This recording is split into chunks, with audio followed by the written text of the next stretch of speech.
Imagine you are a Saxon herdsman in the year 866.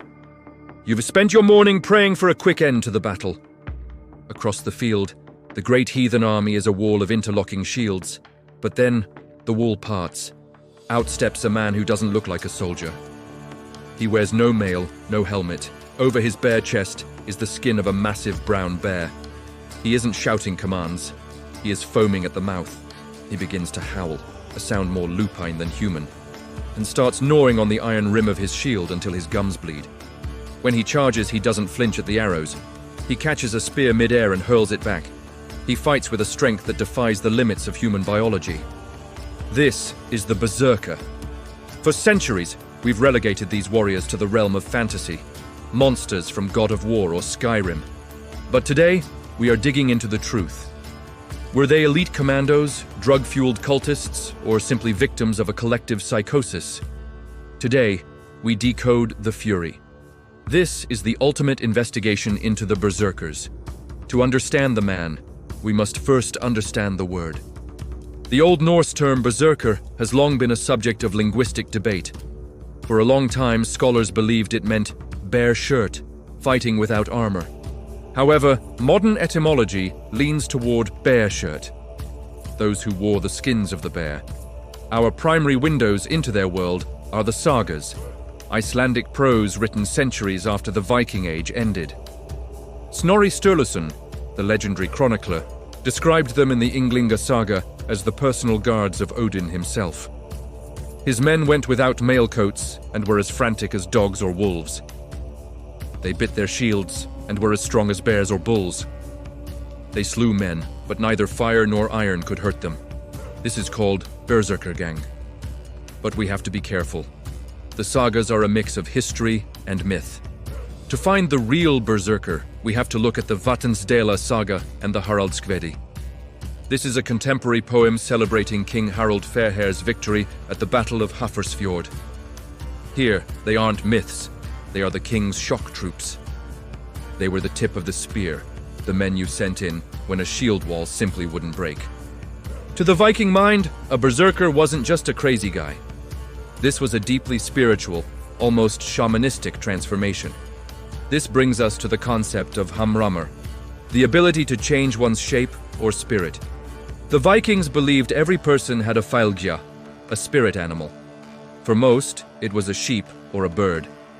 But for the elite warrior, it was the bear or the wolf.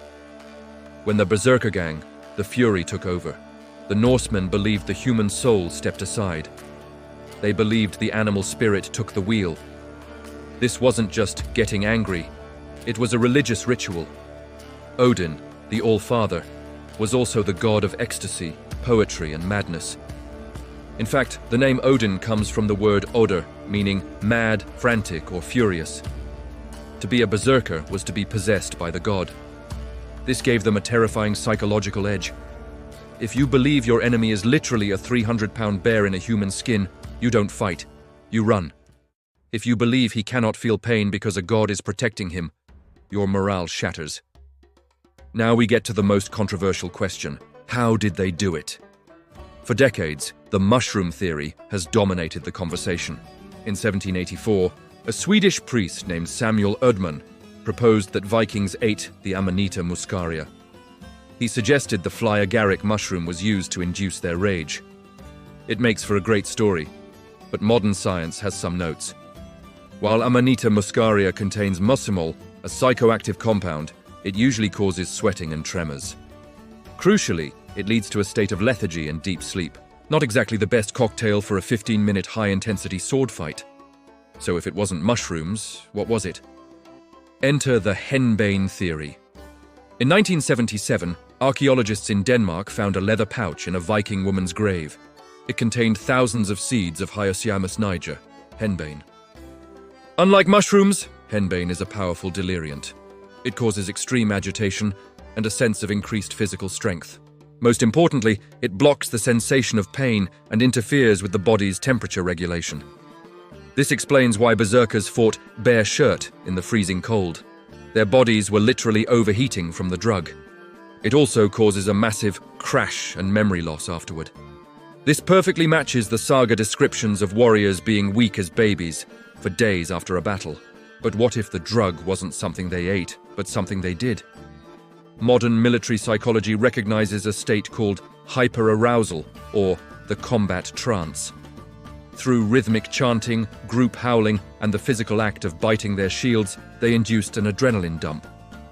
By hyperventilating and engaging in ritualized movement, they triggered their fight or flight response. When the brain is in this state, peripheral vision narrows into tunnel vision. Hearing fades, and the body's endorphins act as a natural morphine. Think of them as the Viking version of modern special forces, but without the mental health support. These were men who lived on the edge of society. In many sagas, Berserkers are depicted as difficult people, angry and antisocial. They were prone to killing their own neighbors during a peaceful feast because they couldn't turn the fury off. This suggests that many may have been suffering from what we now call PTSD. Others likely suffered from intermittent explosive disorder. By the 11th century, the age of the Berserker was dying. As Scandinavia converted to Christianity, the madness of Odin was no longer seen as a gift. It was seen as a demonic possession. In 1015, Earl Erik Hakansson of Norway officially outlawed Berserkers. By 1117, the Icelandic law code, the Gragas, established a punishment. Anyone who went into a Berserker rage would be sentenced to 3 years of exile. The Viking world was becoming a world of kings, laws, and heavy cavalry. There was no longer a place for an uncontrollable warrior who might kill his own side. The bear shirts were replaced by the ironclad knights. The wild spirit of the North was tamed by the cross and the crown. The Berserkers weren't just crazy Vikings. They were a complex intersection of elite military training, shamanistic religion, and dangerous chemistry. They represent the raw, untamed side of the human spirit, the beast that lives inside us all, waiting for the right moment to bite the shield. The reality was much stranger, much darker, and far more terrifying than Hollywood could ever imagine. What do you think? Was it the henbane, or was it the power of belief? Let us know in the comments. And if you want to dive deeper into the mysteries of the Viking Age, hit that subscribe button and ring the bell.